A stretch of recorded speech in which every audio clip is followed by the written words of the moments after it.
I want to do. Perfect. Okay, so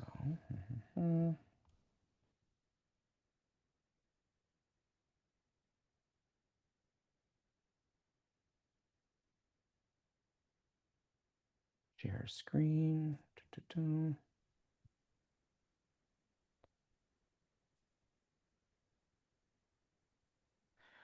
All righty, folks. So first off, good morning. Just a reminder that this call is going to be recorded. It is being recorded right now. So just, if you have any questions, just understand that it's going to be recorded. If it gets personal, we could always edit. So don't worry about that too much. Today, we are going to be teaching a class based on the Keller Williams MREA Playbook. And I have a copy of it here. So it looks like this. So this is the KWMREA playbook.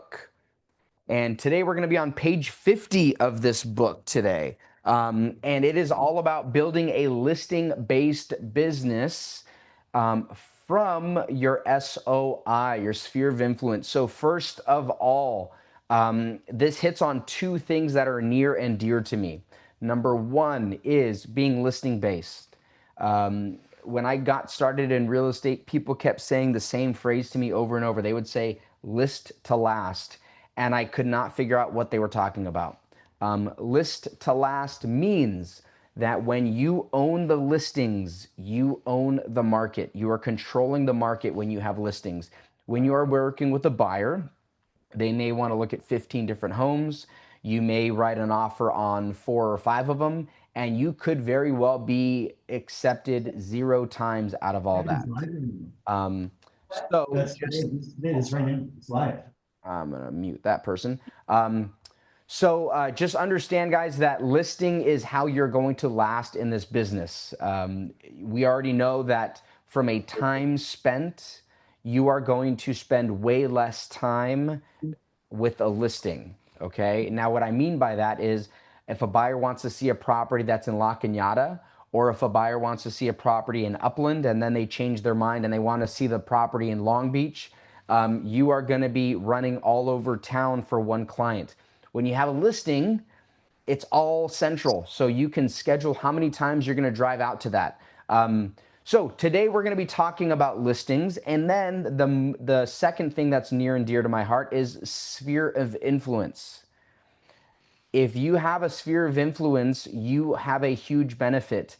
The kicker is everybody has a sphere of influence. They just probably haven't figured out how to identify it yet. So let's do a little quick Q&A here. Who here has a sphere of influence that they'd like to share? And I want it to be specific. Dog walking, is it your jogging group? Is it your church? Is it you name it? So who here has a definitive sphere of influence? I do. Let's hear it. It's my community. I'm part of the Muslim community in LA, and so that's my sphere of influence. Great answer. And Zara, kind of a crazy thought here. Where did your first deal come from? My sphere of influence. So that was not set up, by the way. Zara legitimately did get her deal from her sphere of influence, and she has it very clearly defined. Who else has a strong sphere of influence that they would be open to sharing?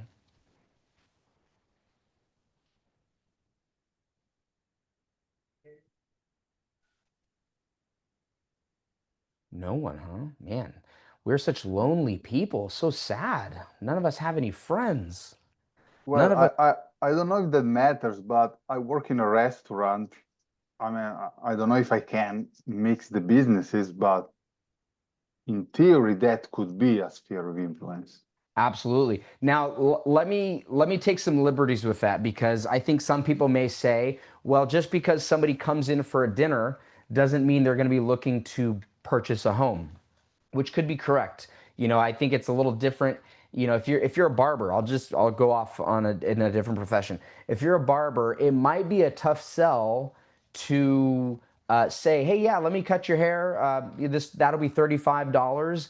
Also, do you want to buy $1 million house with me? You know, I think that's a stretch. However, we know that people are going to be doing business with people they know, like, and trust. I think she asked about it. If you have a sphere of influence, they know you. They already know you. Whether you are in the restaurant business, whether you're a barber, whether you're a masseuse, they know you. Now, if you are a decent person at what you do, they're going to like you. Okay? So again, going with the barber idea, if I'm a barber, they know me. If I'm a good barber, they like me. Now the game is, how can I show them that I know real estate so that they can start to trust me? But to answer the question, well, is it important that you have a restaurant? Absolutely. If that is your sphere of influence, yes, they know you and they like you. Now the game is, can they start to trust you? Whether that's on social media, whether that is you just openly talking about real estate all the time. Your SOI is anywhere you want it to be, as long as you're being real. If they know you and they like you there, awesome. Now the game is, can they trust you? So what we're going to be talking about is, and thank you all for participating. That's always helpful. We're going to be talking about how to scale, how to leverage your sphere of influence to get listings. And I think that that is a huge opportunity. Okay. They know you, they like you, and now can you get them to trust you when it comes to their biggest transaction of their life? Okay. So any questions on that so far? If you have any questions, do not hesitate. Just raise your hand or unmute yourself. I can't see everybody at the same time. So it might be a little bit more tricky. All right. So why listings from the sphere of influence? Now, we already kind of discussed this part. When it comes to listings, that is the most highly leverageable opportunity for a real estate agent. And again, we already talked about this, but I want to reiterate it. Listings are going to take, I would say, just to use a rough number, about half the amount of time as when you're working with buyers. And I've always explained it to people that when you work with a buyer, you are running all around town, getting into escrow, and then you're running all around town to close escrow. You're running the inspections, the appraisals, you're letting vendors in. If they want a termite, you're letting the termite person in. If they forgot that they wanted to measure the pantry, guess who's opening the door for them? You are. When you are working with a seller, my TV, hold on one second, guys. This unmuted for some reason.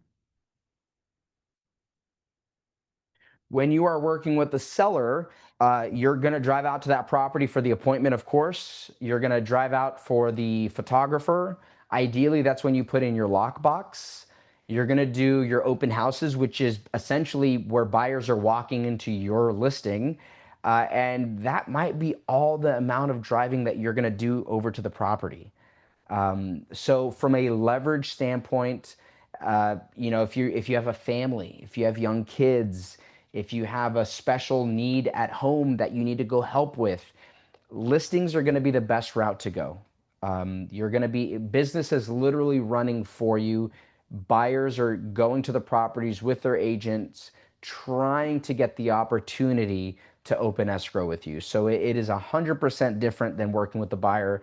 Very highly leveraged. Not to mention, in the MREA book, we know that in a perfect world, in a perfect vacuum, if you're doing everything right, you should be able to get another appointment from that listing. In a perfect world, it would be another listing appointment, but it could be another buyer. So you should be able to get another business opportunity from that listing. Okay. Now, the agent that we are copying, and it's on page 50 of the playbook, is a person's name is Dan. It's his team.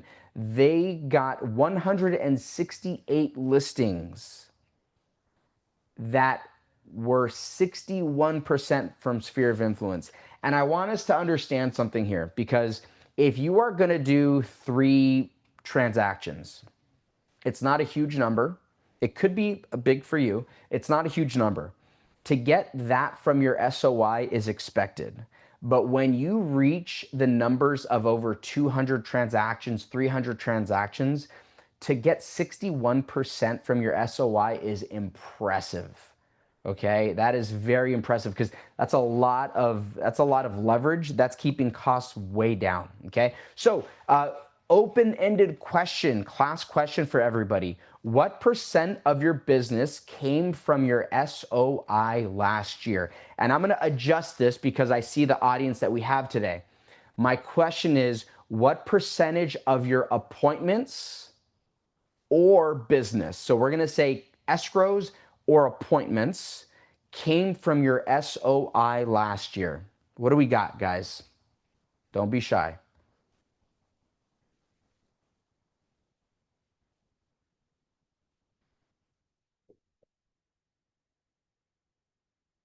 I'm a coach, guys. I'm okay with silence.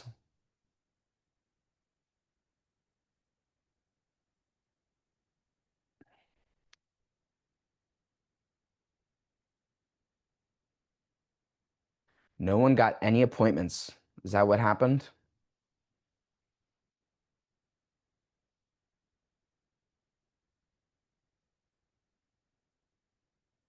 Sorry, what was the question?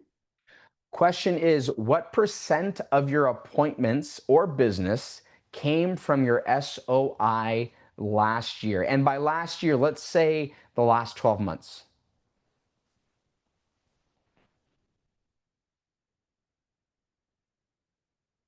I could tell you for my wife and I, we have our little real estate team. It's not a large operation by any means.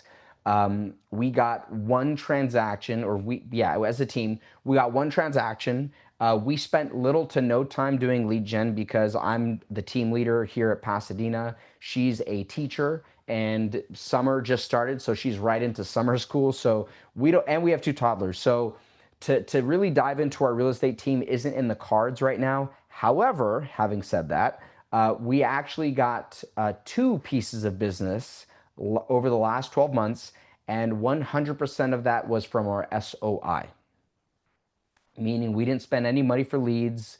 We didn't do any open houses. We didn't do any door knocking. Because remember, open houses, door knocking, buying online leads, all that is out of your SOI. Those are all people that you have never met before. SOI are people that know you, like you, and ideally trust you. So if there's no answers, we're going to move on. Oh, people are still coming in. Gabe, can I ask you a question? Absolutely. But maybe you're gonna cover it later. For instance, I do two jobs. All right, thanks. So is it good to present yourself like someone that does two jobs, or is better to just focus on one? Hold on, let me mute a few people. Good question. Let me just see if I can, how do I mute everyone? Because I could hear people talking. All right, well, if they speak up, I'll be able to mute them. Good question. So the question is, do I portray myself, do I present myself to the general public as somebody with two jobs? I don't necessarily think that is how you portray it.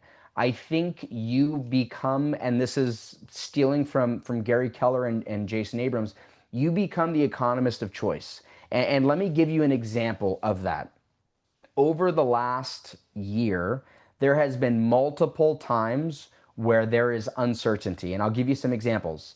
There was the DOJ NAR settlement. That may have been before you guys got into real estate, but that was huge. There was headlines that said stuff like agents are going to go out of business.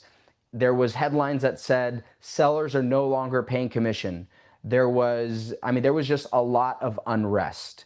That was a moment where the market was really muddy. People didn't know which way it was up. Very recently, there was the fires. The fires brought tons of questions. What's Altadena going to look like in the future? What are home prices going to do in Altadena? What's fire insurance going to look like now? And then let's go somewhere in the middle. There was the tariffs, right? The tariffs were going to implode the economy. Your job is not to go up to people and say, hey, I am a barber and I'm a real estate agent. Your job is to talk to them about what the economy is doing. Your job is to be the economist of choice. So I can assure you that at some point with enough conversation, somebody will have a real estate topic that comes up, whether it's that their landlord is increasing the rent or whether they just ask how the market's doing. It is at that point where you need to show that you know what's going on in the real estate space. So it's not so much that you say, hey, I'm a barber and I'm also a real estate agent. It's that when real estate comes up, I'm able to say, well, per the DOJ settlement, we did talk about that. What do you understand about how sellers were paying commission before? You just need to be able to portray value when you have that opportunity. So the short answer is be the economist of choice. In everywhere you go, people need to be able to go to you and say, last time I had a question about the economy, Claude was actually able to help out a lot. So I wonder what he knows about HOAs. You need to know about HOAs. So your job is to know the answers to the questions that they're going to have, because if you can keep coming up with the answers that they're going to start going to. And I'll give you a prime example. I have not done lead gen in the real estate space for, months, if I would even say years, for a very long time. People still reach out to me and ask me questions like, hey, what do you think Altadena lot prices are going to look like? The only reason they're doing that is because I keep showing myself as the economist of choice. It's not because I'm asking them, hey, do you know anyone that's looking to buy, sell, or invest in real estate?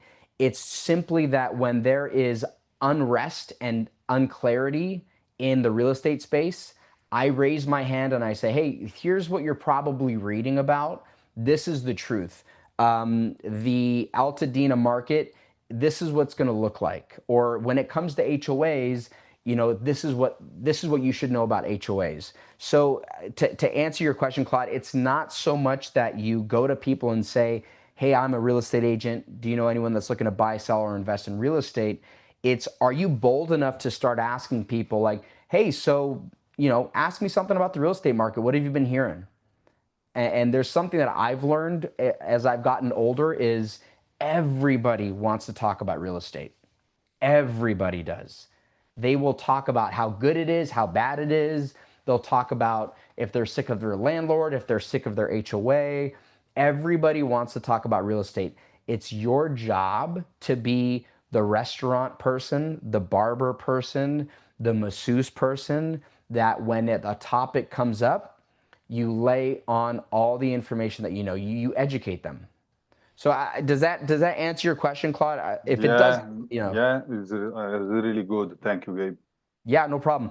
And by the way, I think the question that we need to start asking ourselves is, are we positioning ourselves, or let me rephrase that, are we educating ourselves enough to become the economist of choice? If you're not reading, I'll just rattle off a bunch. Keeping Current Matters, there's Housing Wire, there's Zillow will come out with articles. If you're not reading those, you just need to understand that you're missing out on opportunities to be the economist of choice. If you're not reviewing the market, how many active listings are there in Pasadena? You shouldn't necessarily have it down to the exact number every single day, but you should have a good idea. Is the market trending upwards or downwards? Because there's something that I will tell you is people are reading national real estate news. They're reading that Austin, Texas is tanking. Therefore, what do they assume is happening here? That it's tanking. So now it's your job to understand the market enough to say, well, it's interesting that you said the market is tanking here, because actually we've had a slight adjustment, not nearly as much as that. Let me let somebody else in. So the question is, are we educating ourselves enough to become that person, that economist of choice? Read up on articles, find articles that you can read up on. Your associations do a decent job of sending you articles that are relevant to you. Sometimes they're a little broad, but I would say start getting into the details of your market. If you're not Pasadena, let's say your market is San Bernardino, figure out who the source is for San Bernardino real estate news and be on top of it. Okay. Okay, let's keep going. So in this play, let me pull it out actually, because this is page 50 of the playbook. So we have Dan of New Jersey. Okay, they have a 4-part marketing plan of how they get listings from their SOI. And look, guys, I'm going to be honest. Some of these are like beating a dead horse, but they're the fundamentals, and the fundamentals are the fundamentals are the fundamentals. You cannot outwit the basic fundamentals of real estate. So some of these, I know they're going to be repetitive, but we need that. Okay. So 4 simple levers of how they build their marketing, or sorry, how they build their listing inventory through their SOI. And again, just a reminder, they had over 168 listings, okay, which was 61% of all of their transactions was through this marketing plan. So if you sit here and you cross your arms and you go, I don't know if that's going to work. It already has been done. It already did work. Past tense. Okay. So 4 levers that they work through here. They have quarterly calls. That's 20 per day. Now, I know for some of us, that is a huge number. Okay. That's a really daunting number. And let's ask ourselves this question. Anybody here making 20 calls per day?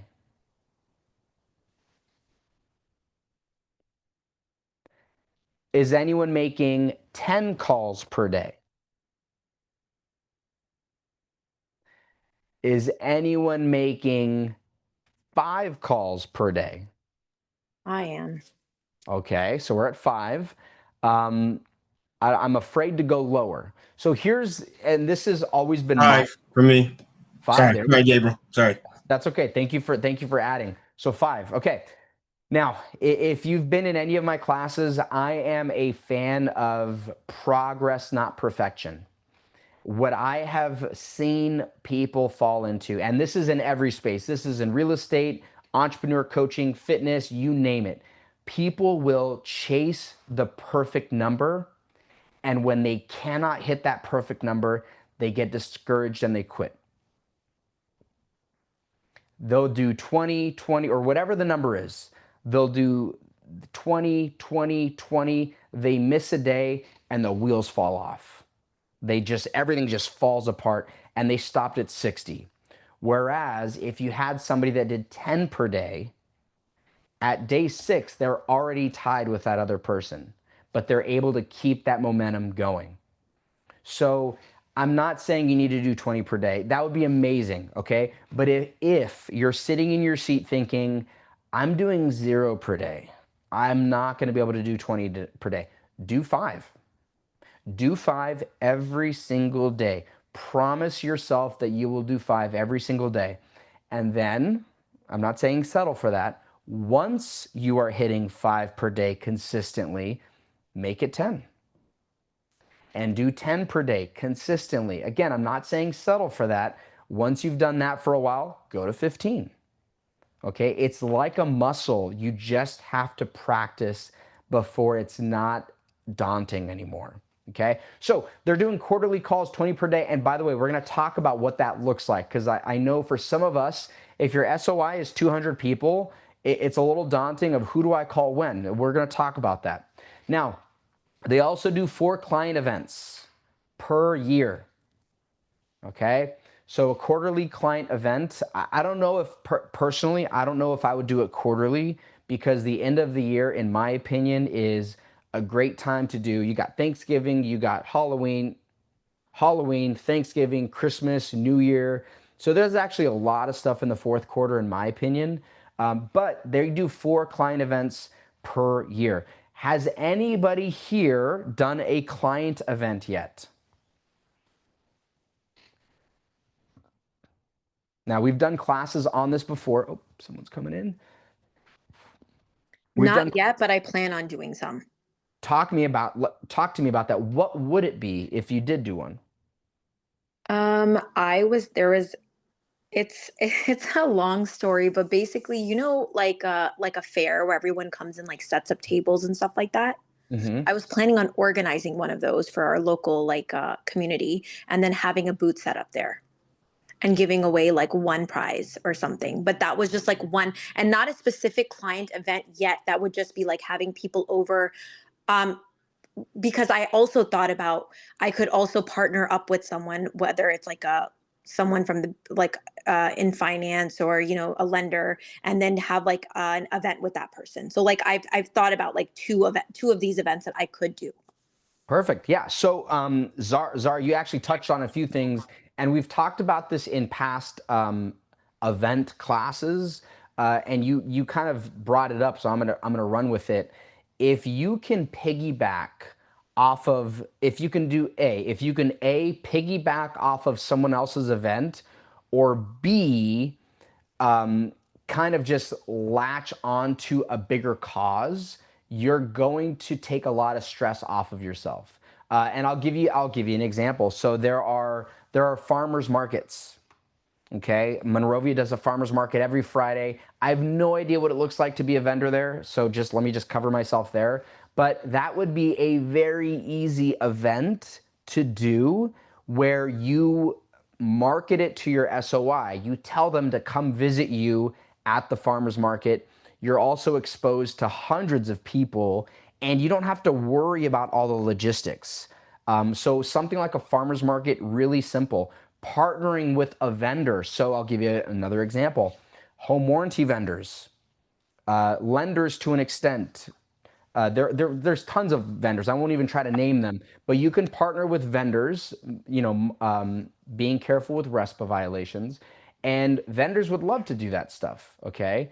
To partner with a general contractor. And it's not that you are gonna promote them, they're promoting themselves, but you guys are partnering your sphere of influences up, okay? How nice would it be to get exposure to your general contractor's list of 300 people coming to something? I mean, that's some valuable contacts right there. So for client events, low cost. So do not be that person that, and Zara, you scared me for a second there. Don't be that person that throws your own fare by yourself and coordinates the vendors and pays for the food. Piggyback. Oh, I wasn't gonna pay. I wasn't gonna. No, I was gonna help know, someone coordinate I know, it. I But know. yeah. That, Okay. That's what I was saying. Yeah. Don't be that person that takes everybody to the front row seats at the Dodger Stadium game. Okay, don't do that. Keep it super small. And I'll give you an example of one that I've done, and I stole it from somebody else. They did an ice cream social. They literally just said, hey, whoever's in our SOI, on Saturday during a summer month from 12 to 2, stop by this ice cream shop and we'll buy everyone with you a scoop of ice cream. Now, at first you would think, I thought you said low cost.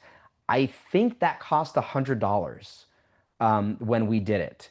And again, that might not be low cost to you, but just get creative with different client events that you can have. 36 touch campaign. That's the next one that they did. I would argue that the 36 touch campaign is your base layer to everything you do. So are you doing quarterly calls? Yes. Are you doing client events? Yes. And at the very baseline, you have a constant 36 touch campaign going. Let's brainstorm or review, what is a 36 touch campaign?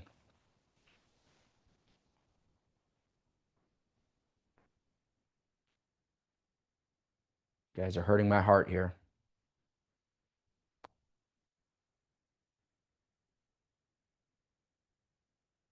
"36 touch campaign is when you, I mean, it's literally in the word, you give a touch to your SOI 36 times. Arguably, a lot of those are already going to be taken up by your client events and your quarterly calls, right? Quarterly call to your client is 4, right? You mathematicians in the group, 4. If you're also doing 4 client events, that's 8 touches. That's And the then 8x8 method? Is that the same thing as 8x8 method? No, this is different. So the 8x8 method is when you first meet somebody. So let's say they Okay. walk into your open house, you're going to touch them 8 times across 8 weeks, once a week. And it's so that they don't forget who you are. And then it drops to a 36 touch campaign. Good question, though. They are Okay. they're related. They lead into each other. So 36 touch campaign. Now, if you're with Keller Williams, a lot of this is already handled for you. You put them on a monthly neighborhood nurture, that's 12 touches right there. If you know their birthday, that's 1 touch per year right there. If they own a home, you should have them on a home anniversary reminder. So you can send them a little card that says, hey, not sure if you realized it, but this is your 7th year home anniversary. Little things like that. But 36 touches is what we're looking for so that they do not forget about you. Okay? And if you ever fall into the trap, everyone will learn this lesson at some point where you tell yourself, well, they went to my client event 5 years ago and I helped them buy their house 7 years ago. Of course they know I'm in real estate. Wrong. They will forget about you if you do not stay top of mind with them. Okay? Not to mention, last but not least, I'll leave it at this. We have a 36 touch campaign already built out as a smart plan in Command. And there's a few of them actually. We built one, but there's tons. So you don't even have to recreate the wheel. They're already there. You just have to activate it and then put people on it. Okay. And then last but not least, you are not going to do this one. If you're a newer agent, you are not going to do this 4th touch. Okay. Or at least we're going to adjust it. PPC ads, which means pay per click. So those are Facebook ads, Google ads, anytime where you're paying, I mean, it's in the name, you're paying for their click on your link, that is a PPC ad. Now we're going to adjust that. We're going to make that a free version, which is you post regularly on social media. Simple. The other day, I don't know if you guys follow me on Instagram. I would encourage you to, not because I'm cool, but because I like to think you can just kind of see the activity that I do. I just posted last night, I think yesterday, I gave a scenario. I said, would you rather have 10 properties that cash flow $200 per month, which is how much, guys? 2,000, yeah. So 10 properties that cash flow $200 per month, so $2,000 per month, or would you rather have 2 properties that cash flowed $1,000 each per month for still a total of $2,000 per month? I posted that as a poll. People were all over my direct messages, my DMs, saying why they thought it was this one versus the other one. And I mean, talk about a traction builder. I mean, people just were just shy of calling me. People were fired up about this. And by the way, I did give my take on it after like the day in the evening. I posted what I thought the right answer was. And my son was in the video. That's kind of my shtick. My kids are always in my videos. And but my point is, how much of an authority did I just put myself in by posting that? It's not a black and white thing, right? It's, do you want $2,000 a month in this way or $2,000 a month in this way? And neither one was like, oh, that's absolutely wrong. You get an F. It was, well, here's why I would have chosen this one. People loved it. I mean, the traction was crazy. So my point is that cost $0, and it was enough to get people talking and thinking of me. I would say not even as a real estate agent. They thought of me as the economist of choice.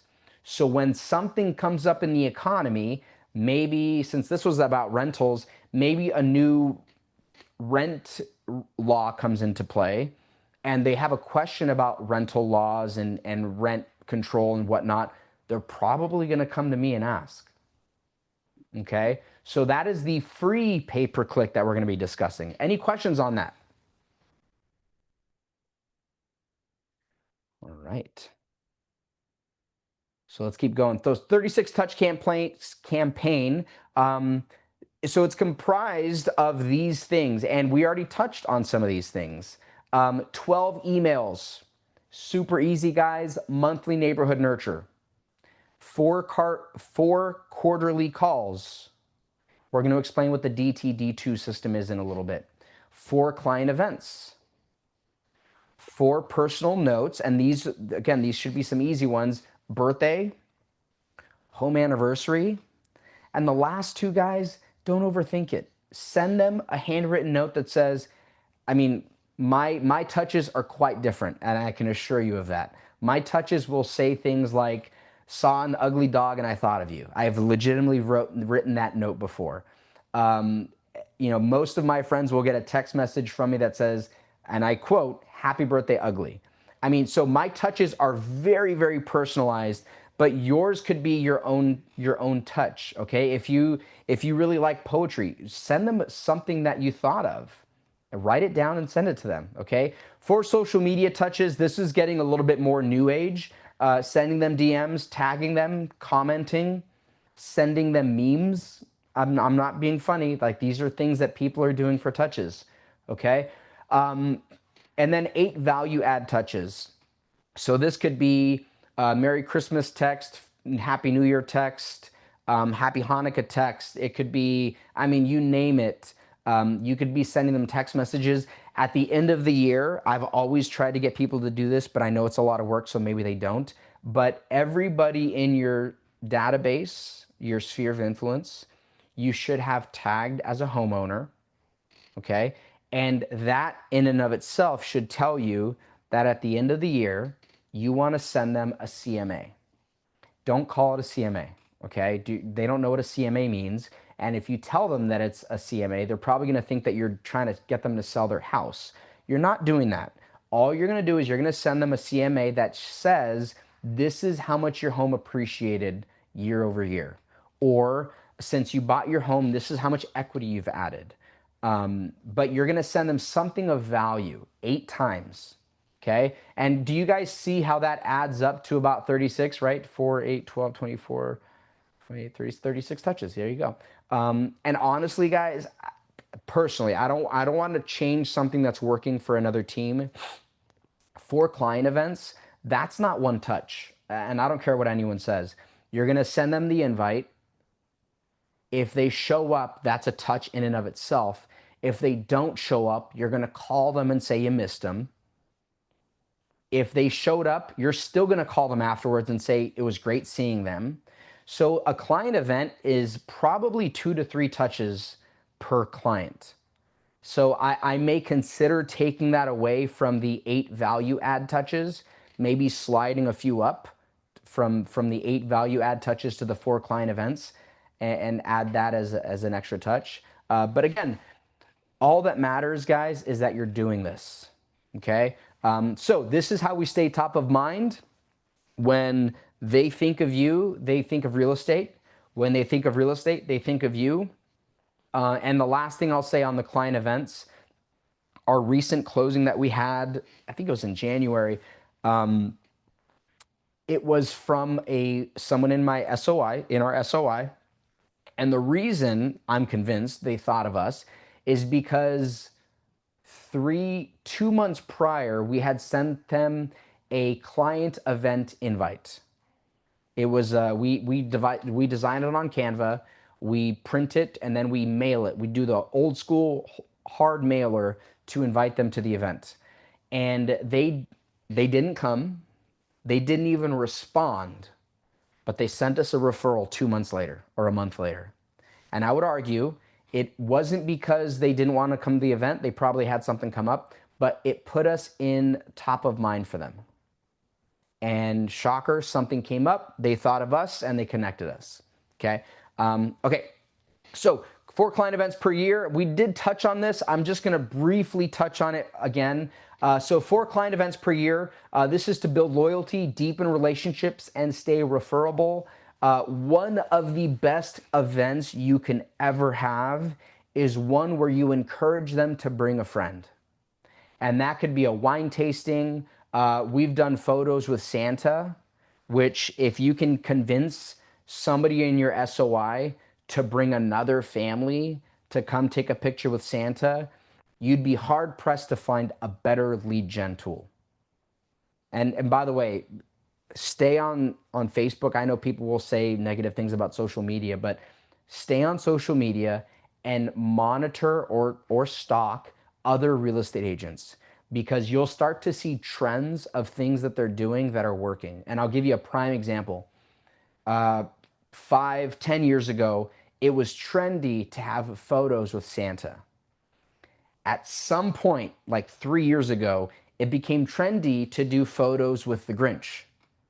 I would never think to do that, but you can see people trying different stuff out, and you just monitor like, oh wow, that's a really good idea. I never thought to do that. Ice cream social, we stole that from somebody. So don't be shy to just keep an eye on things.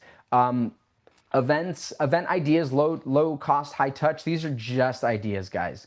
Pie Day, Thanksgiving. So that's actually two different things. Thanksgiving pie pickup, super easy. You just tell people, you do some cheesy tagline like, when it comes to clients, you take the whole pie, and here's a pie. Other people do it on 3/14, which is pie. You math nerds out there, that's Pie Day. Other people will do a shred day. And by the way, you can just link up with another company that's doing a shred day and promote it to your clients, or you can have your own shred day. Ice cream social, we already talked about that one. Super easy, under $100, I think. And then this one's quite large in my opinion, but you can actually rent out a movie theater, not like the whole brick and mortar theater, but you can basically buy out a movie showtime. And smaller theaters obviously would be a little bit easier to do that. And then if you're really low budget but really cute, you can do one in your backyard, like a screen up. And then some success tips that, again, we've already talked about. Partnering with vendors to offset costs. Look at your vendor list, which, by the way, if you look at your vendor list and there's no one on that list, that's something else you should be doing, okay? When I was full-time real estate, I had a painter that would do anything for us. We had a contractor, we had an inspector. I mean, you could think of any number of vendors that you want and add them to your list. And then send 3 invites. And this is what we kind of talked about, how many touches can be involved in an event. You're going to send a save the date. I don't do that. I just send the invite. I send a reminder as it gets closer. And then I see them at the event. And then afterwards, whether or not they made it, I'm going to call them and say, so glad to see you, or sorry we missed you. Okay. And then, yeah, there you go. Following up with the personal touch. Any questions on the client events, guys?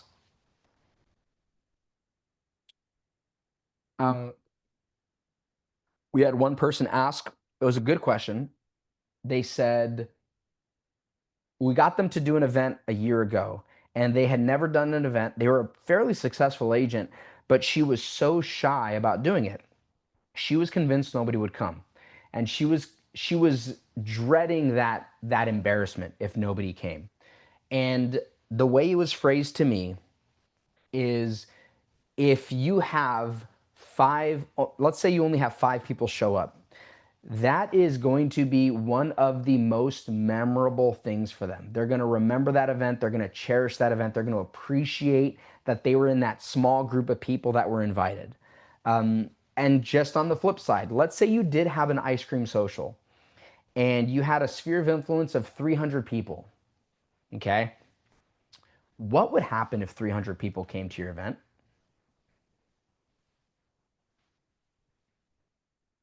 Aside from funds, aside from it being expensive to give everyone ice cream, I would argue that you would not be able to see everybody. You wouldn't be able to have good conversations with everybody. You would lose a lot of the benefits of having a client party if 300 people came. So understand the blessing in having a client event and it being small, from a financial standpoint and from a deepening the relationship standpoint. Okay. So I know all of us here have a little hesitancy, like, I don't know if I should do an event. What if nobody comes? please get one on your books, get it going, because even if it's 5 people, that is going to be a very powerful event, and it will be worth it. Because, by the way, you're going to be inviting all of your friends and family and clients. So you're still getting the touch out of it. And then you're going to get an opportunity to deepen the relationship with 5 of them. Okay. Okay, let's keep going because I don't want to run out of time. Quarterly call system. So this is in the book as well. And we didn't put it here because it was there's a lot to it. But there's something called the DTD2 system. And as soon as we're done with this call, Google this exact DTD2. Google that exactly, and it will pop up 1,000 different ways, 1,000 different times. But this is a system of how to call everybody in your database systematically. So what they decided to do, and they found that this was like the best way to do it, is they divided up everybody in their database depending on their last name. Okay. Now they paired up certain letters together, and there's a rhyme and there's a reason to it. They did the same 2 letters that would constitute roughly the same percentage. So I'll give you an example. A's and W's make up about 11% of all last names. B's and E's make up about 9% of all last names. C and K make up about 10% of all last names. Y and Z make up 1% of all last names. So in other words, there's no 2 letters that are in this list that would be overwhelming. No matter what your system looks like, no matter what your database looks like, if you pair up these letters, A and W, B and E, D and O, S and U, you're going to get a similar section of your database taken care of. And that week, you're going to call everybody in your database with those that falls under that category. So my last name is Perez. So I would be in the P and L category, and I would be about 9% of your database calls. So meaning when it's time for the P's and the L's, you would open up your database and Gabriel Perez would pop in, and it's my turn to get called. The way this works is it will rotate quarterly. You will get through your entire database in these groups, and you'll touch everybody at least once a quarter. Okay. Now, this is a little side note that they had in the playbook here. Texts and DMs count, but prioritize real conversations. Does anybody know why they would emphasize that? Why they would isolate that? Because it's more personable. It's not like generic, and they hear your voice. That's a great answer, and that is true. There's one more wrinkle.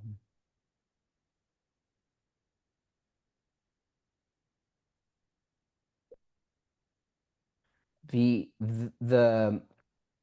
is something that is portrayed over the phone, and that is tone. And I'll give you a prime example. If use your phone number to look up the account. A little info. Please say or enter the last 4 digits. Beverly, we can hear you, and you're going to say the last 4 digits of your social or something. Okay, there you go. So if I were to text my good buddy and he says, yeah, the house is, and the text message says, yeah, the house is good right now. We're happy here. I would say, oh, good. He's good to go. Sweet. But if I picked up the phone and called him and he said, yeah, the house is good right now, things are okay, you hear something entirely different. Yeah, we're happy here. Ooh, no, you're not. You're saying something else right there. The house is good for now. There was a sigh in there. So picking up the phone and calling people, you're doing 4 times a year, okay? You, in your mind, may think that that is really frequent, like, oh, I'm bugging them. I can assure you that if you call somebody in January and then you call them in April, that is not very close to each other. They're not going to think that way. And on top of that, call them with a reason. There's nothing wrong with calling them in January to wish them a happy new year and then calling them in April to invite them to a client event. Those are entirely separate things. Okay? Now, I'm not saying call them quarterly just to say, oh, just checking in. It's not genuine. It's shallow. It's not purposeful. Do not call somebody just to check in. Okay, call them with something. Hey, Chris, it's Gabe. I'm not sure if you heard, but Altadena is finally approving building permits.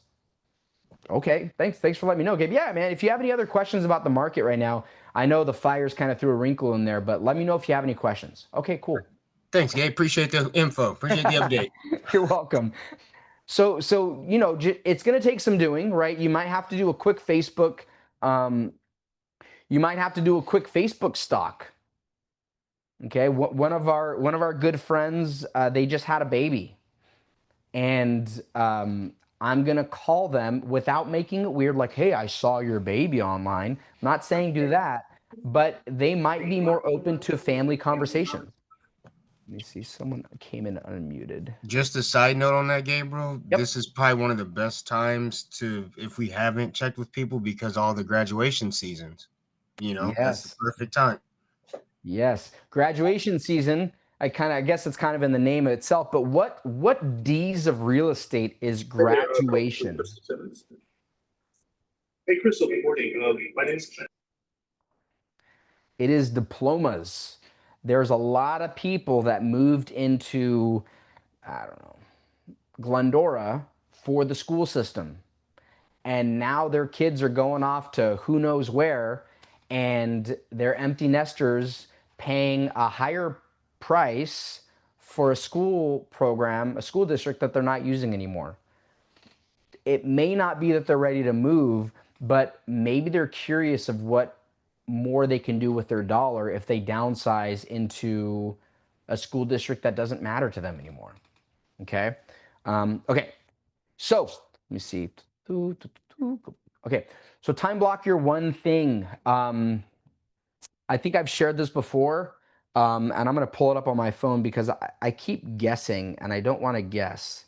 It's in.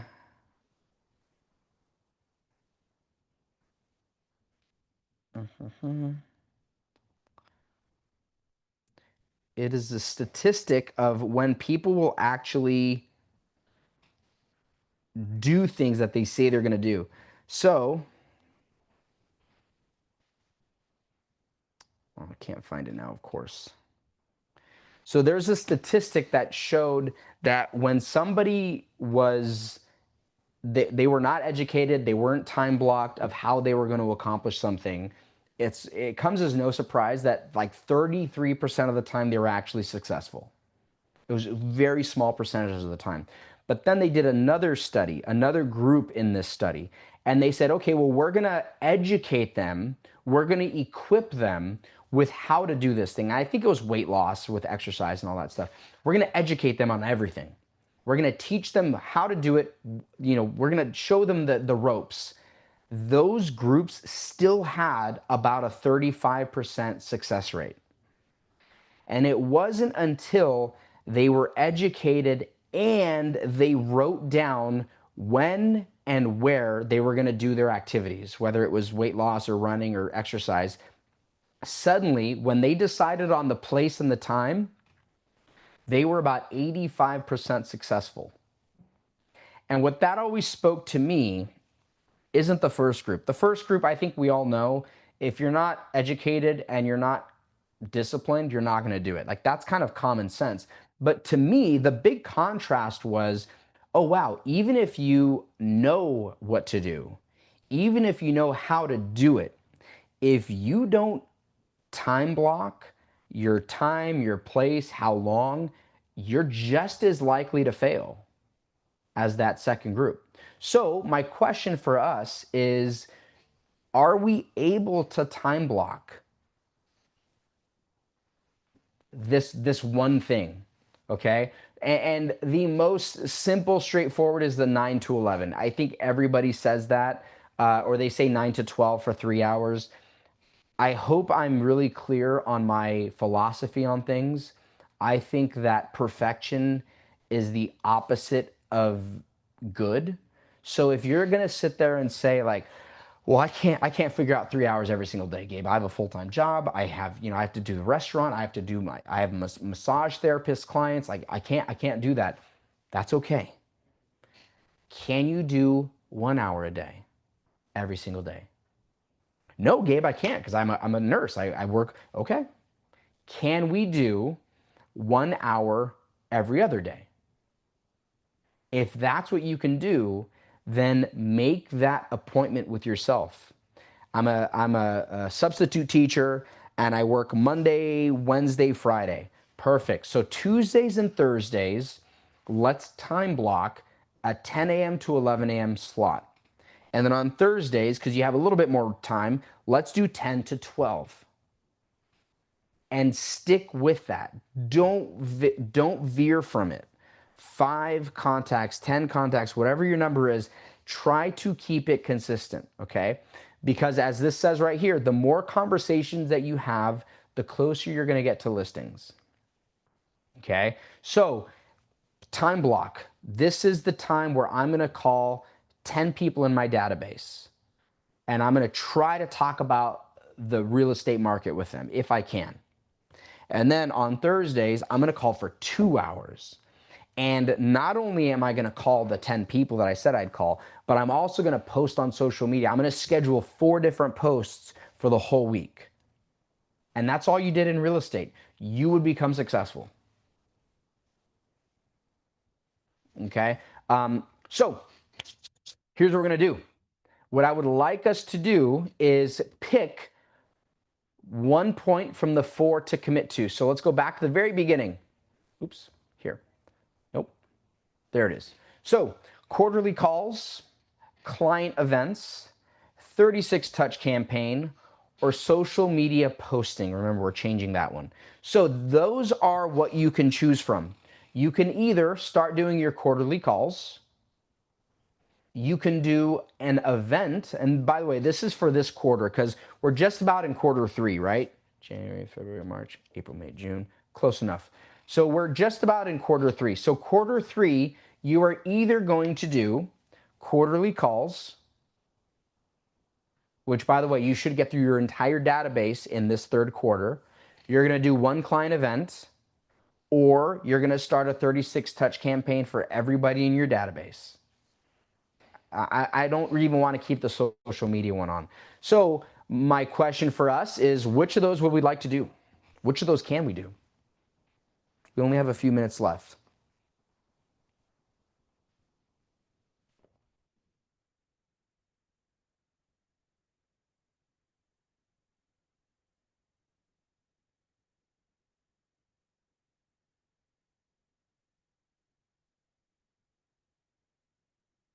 No one's going to do anything with this.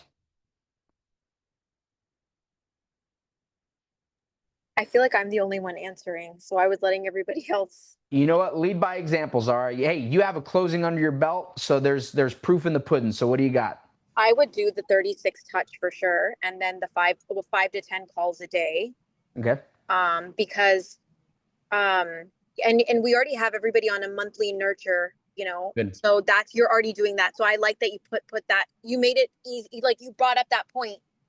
It's so true, because that's like one less thing you have to do, because you've already, popped them on a nurture. Yep. Monthly nurture. So you're already making that touch with them. But those are the main 2 that I'm going to be focusing on. Good. Sorry, Gabriel. I walked away for a minute. Sorry about that. That's okay. What was the That's question? okay. Sure. What was the question? Is it what am I? Sorry. The question is, between the quarterly call, Okay. the client event, Okay.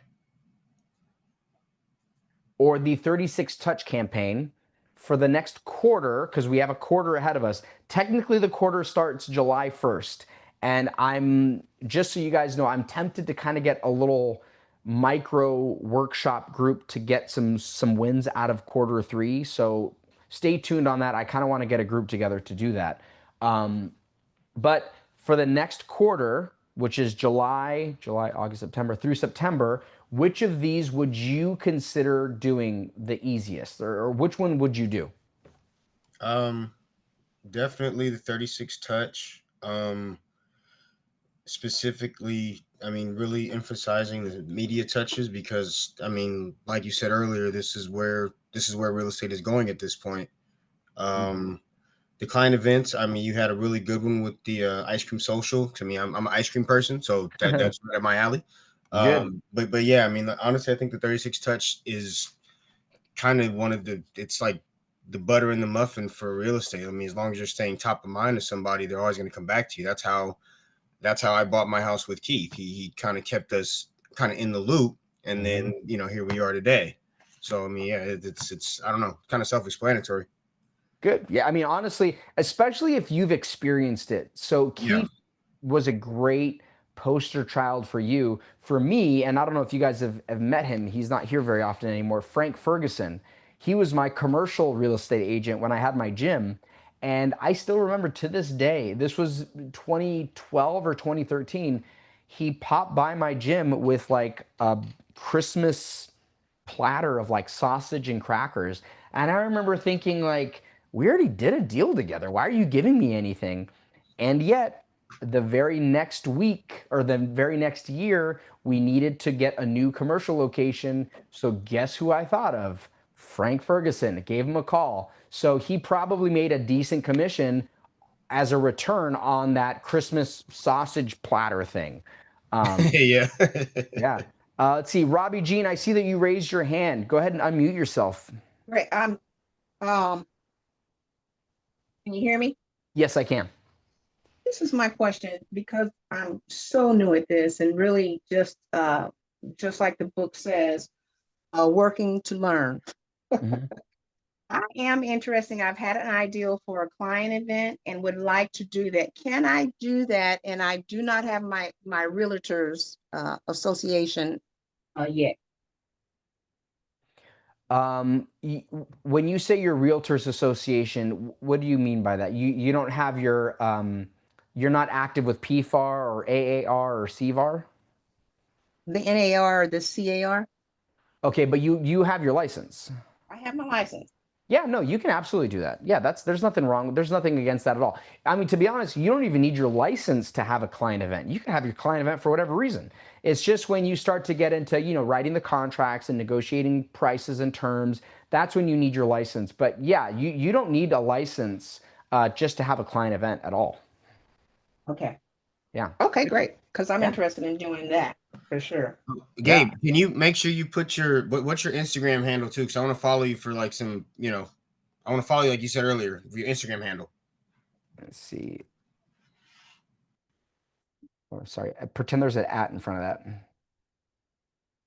There you go. That's my Instagram handle. And I think you'll notice a trend. My posts are either real estate or business, entrepreneurial coaching, or kids. Like there's no in between. So just yesterday, it was like kind of a funny video because I had my son answer if the answer was A or B, and he said B, and I like pushed him away and said wrong. And it's like, people like that. They kind of expect that from me.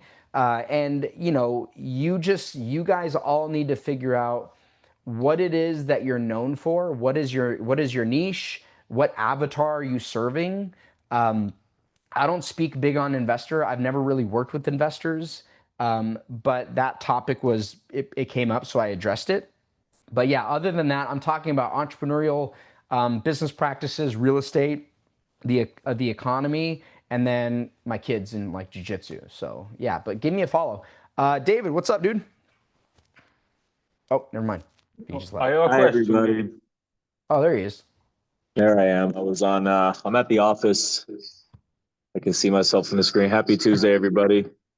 I just wanted to give you all a quick update of what's going on in the solar industry. I don't know if anybody heard that the bill that was passed about possibly getting rid of the tax credit for homeowners who are going solar. So Trump put this into motion and it's reaching the House. So it passed the first couple of stages and it's basically at the final stage. And there's about an 80 to 90% chance that it might pass. So this is going to get rid of that 30% federal tax credit which was one of the biggest incentives for homeowners to want to go solar.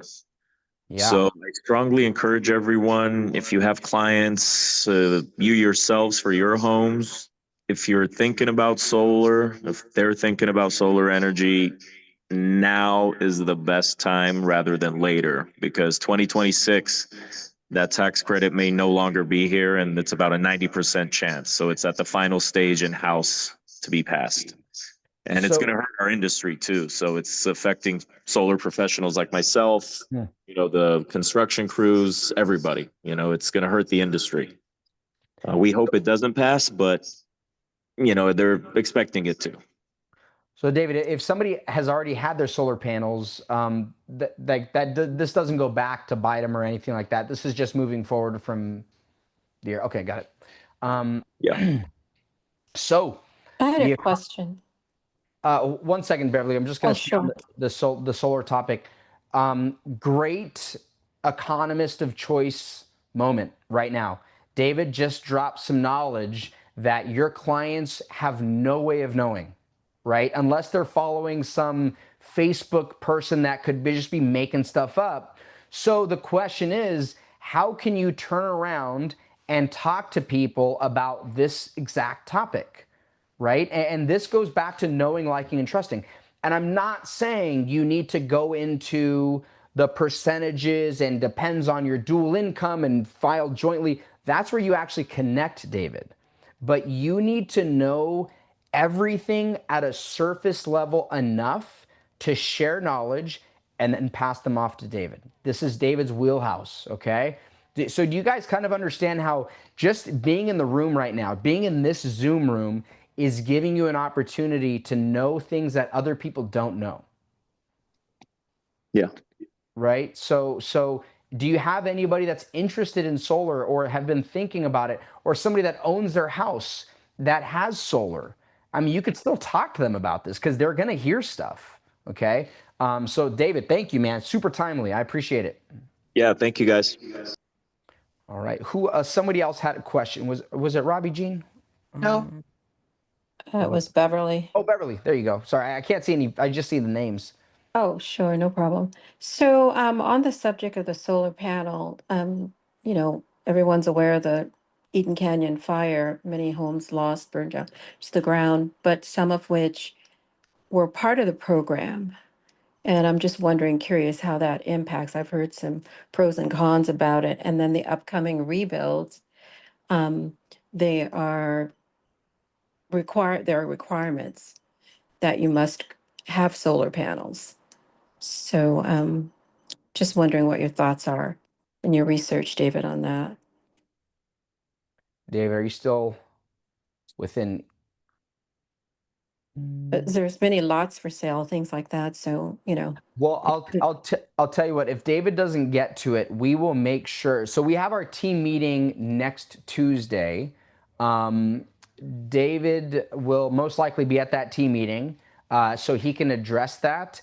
And or if he doesn't, there's a lot of things. You can reach out to him. You can give him a call directly with that specific question, or maybe we'll have him on an interview at some point. But I would encourage you to reach out to David with that specific question. But that is a very timely question, very timely. So yeah, good question. Okay, guys, is there anything else? Anything else, guys, before we wrap this one up? Let me stop the record.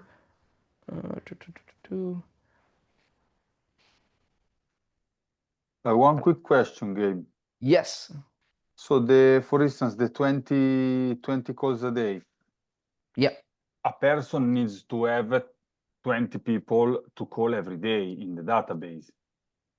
You're not, that's a sphere of influence, is not like cold calling or something like that. Well, for this team, it is calls within their database because their database is that big. The truth of the matter is, if you have a database of 100 people and you're doing 20 calls a day, it's going to take 5 days to get through everybody. Yeah. So yeah, some of those it's harder to do. You may have to get creative. You may have to do some door knocking. You may have to strike up conversation with clients sooner than maybe you would want to. But yeah, the goal is to trim it down to something that's manageable. So that might be, 10 calls. And once you're through your database entirely, don't go back and call them because you already did. Then you would go out and find other people to have conversations with. Open houses, door knocking, cold calling. I mean, you name it. Okay. Okay. Thank you so much. Great question. Okay, guys. So I'm gonna go ahead and end this call. Thank you all for coming. Next Tuesday, we are gonna be in the office for our team meeting. It will be at 11, and we'll have food right afterwards. Okay. Thank you guys for coming. Great seeing you. Thank you so much, Gabe. All right. Bye, guys. Thanks, Gabe. Appreciate it. No problem. Wait, it's not on Zoom next week then, right? Correct. It's gonna be here in the office. Team meeting. Oh, yeah, perfect. Thanks.